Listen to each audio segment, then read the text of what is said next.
notifikasi yang didapatkan oleh guru guru P1 itu ada bermacam-macam, ada tiga bentuk. Yang pertama, dia akan dikatakan Anda mendapatkan penempatan lokasi akan diumumkan berikutnya. Itu yang 127.000.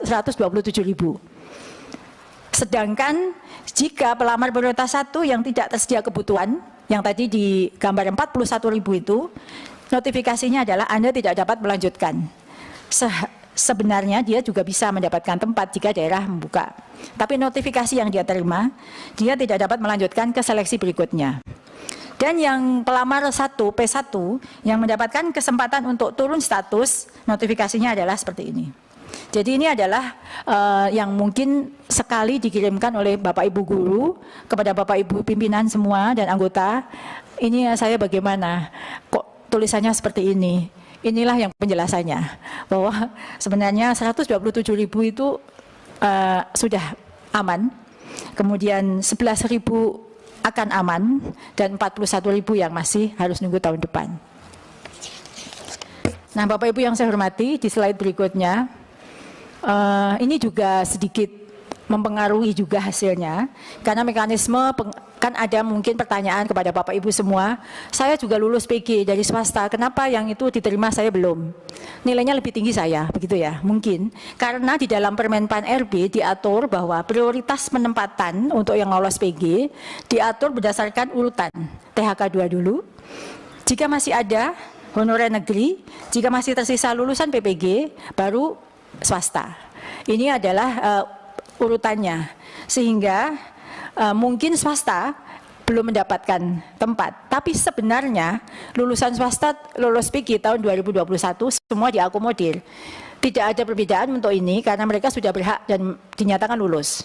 Namun karena urutan ini dimungkinkan swasta yang tertinggal.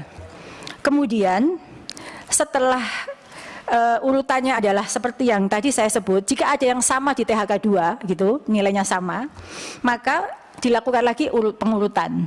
Nah, urutannya dilakukan berdasarkan nilai perolehan dari teknis dulu yang tertinggi, manajerial sosiokultural dulu, baru wawancara, dan terakhir adalah usia. Ini adalah prioritisasi untuk penempatan jika formasi yang tersedia tidak sama jumlahnya dengan beliau-beliau yang lulus P1. Lalu Bapak Ibu yang saya hormati, ini mungkin yang perlu juga masukkan dalam forum yang mulia ini, bahwa sesuai dengan kesepakatan awal bahwa guru negeri ditempatkan di sekolahnya dan tidak ada pergeseran bagi guru yang sudah tersedia di situ. Misalnya di 1 SD saya belum lulus, tapi guru kelas di situ sebenarnya belum lulus, jadi masuk P2 atau P3. Ada P1 tidak bisa menggeser ini. Karena ada kesepakatan bahwa tidak lagi menggeser guru sehingga mereka kehilangan pekerjaan. Jadi ketentuan bahwa tidak bisa menggeser guru yang sudah tersedia di satuan pendidikan, meskipun guru tersebut masih akan mengikuti proses seleksi, tidak bisa ditempati oleh guru lulus PG dan membuat mereka tertendang keluar satuan pendidikan dan menjadi tidak mendapatkan pekerjaan. Sehingga dari 193.000 guru lulus PG ini, 55.000-nya yang belum diangkat. Jadi total jumlah 41 dan yang ujung tadi 55.000 yang nangis ya. 55.000. Sekarang 55.000 itu mungkin Bapak mendapatkan WA lebih dari 100 untuk menanyakan nasib mereka. Semoga setelah ini Bapak Ibu guru juga memahami kondisi data yang sebenarnya terjadi. Slide berikutnya Bapak Ibu, dengan segala kondisi tadi, tidak boleh ada guru yang tergeser sehingga menjadi non-job dan segala prioritas tadi, jika masih ada formasi, kita akan masuk ke mekanisme seleksi kesesuaian atau verifikasi bagi pelamar THK 2 dan guru negeri minimal 3 tahun bekerja dan terdaftar di Dapodik. Bapak pimpinan yang saya hormati dan Bapak Ibu anggota, bahwa mekanisme ini sebenarnya tidak lagi mengikuti tes. Jadi jika kepala sekolah yang melakukan penilaian itu memandang guru tersebut cakap, mereka bisa memberi nilai yang cukup pada guru tersebut. Karena penilaiannya adalah penilaian pengamatan yang dilihat dari slide berikutnya, itu dari kinerja dan kompetensinya dengan bobot sebagaimana yang ada di layar. Yang melakukan penilaian kesesuaian adalah kepala sekolah, guru senior, dan pengawas sekolah yang ditugaskan. Sedangkan jika sudah mereka mendapatkan nilai, terakhir akan mendapatkan nilai kinerja di sekolah induknya yang dinilai oleh kepala sekolah, guru senior, pengawas sekolah, dinas pendidikan, dan BKPSDM. Bapak Ibu yang saya hormati, ini adalah skenario kedua untuk penilaian kesesuaian. Baru jika masih tersedia formasi, slide berikutnya baru menggunakan seleksi tes yang sama dengan seleksi tahun 2021. Siapa saja yang bisa mengikuti seleksi ini hanyalah guru honor di sekolah swasta, guru-guru di Dapodik yang belum ada masa kerja sampai 3 tahun, dan fresh graduate hanya lulusan PPG. Jadi tidak ada fresh graduate yang masuk ke sini, Pak Pimpinan. Jadi tetap memberi kesempatan pada guru non-ASN yang ada di sekolah negeri, tapi mereka memang baru 2 tahun masa kerjanya. Seluruh guru swasta yang tidak dilihat masa kerjanya, dan lulusan PPG saja. Karena lulusan PPG adalah calon-calon guru yang sesuai dengan Undang-Undang Guru dan Dosen. Sedangkan mekanisme ujian semuanya sama dengan tahun 2021, afirmasi tidak diberikan dalam ujian ini karena pelamar umum.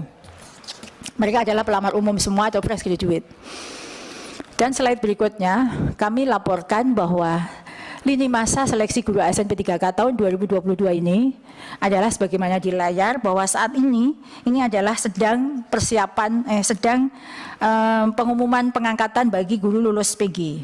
Bersamaan nanti, jika ini selesai semua, kami akan lakukan pelaksanaan penilaian kesesuaian dan tes di awal tahun 2023. Di slide berikutnya, kami sampaikan penetapan jadwal seleksi guru ASN P3K yang sudah dikeluarkan oleh Kemenpan RB, bahwa di sini kira-kira masih ada waktu untuk sanggah bagi mereka yang keberatan dengan apa yang mereka dapatkan informasi dari SSC ASN-nya. Dan jika semua rencana ini diridhoi dan kerjasama yang baik dari semua Panselnas, maka insya Allah tes tetap akan kami lakukan di tahun 2023 jika masih ada formasi. Kami berusaha formasi itu akan terserap semuanya. Bapak Ibu yang saya hormati, ini kira-kira paparan dari kami, potret pelaksanaan seleksi ASN P3K tahun ini, dan saya sangat senang segera bisa menyampaikan ini kepada Bapak Ibu. Ada satu yang tadi, yang angka yang paling ujung tadi, sebenarnya masih dimungkinkan untuk terserap semua. Tadi kan Pak Pimpinan menyampaikan apa skenarionya, apa saja agar P1 terserap. Itu sebenarnya kami pernah punya gagasan bahwa mereka diberi pilihan untuk ditugaskan di luar daerah kewenangannya. Jadi misalnya guru-guru dari Jawa Tengah itu banyak sekali yang belum terserap. P1 itu jika mereka mau mempunyai jiwa pejuang, dia bisa melamar di daerah misalnya Maluku. Sebenarnya ini pernah kami pikirkan dan juga dipikirkan oleh Pak Deputi Pan RB. Namun pada saat kami koordinasi dengan daerah tidak bersedia menerima guru atau DAU-nya diberikan kepada bukan guru dari sekolahnya. Jadi sehingga skema untuk memberikan kesempatan untuk melamar di luar daerah kewenangannya sehingga tidak terjadi lagi. Bapak Ibu yang saya hormati, di lampiran juga kami laporkan tahun 2022 data per kabupaten, per instansi yang terdapat kebutuhan namun tidak terbuka formasi di mana saja. Misalnya Gerobokan 147 sebenarnya yang tidak, misalnya Indramayu ada 1.600, Jawa Barat yang cukup besar ada 3.813. Secara detail kami sudah lampirkan dalam lampiran ini. Demikian Bapak Pimpinan dan Bapak Ibu yang saya hormati, paparan dari kami, mohon saran dan masukan. Terima kasih. Assalamualaikum warahmatullahi wabarakatuh.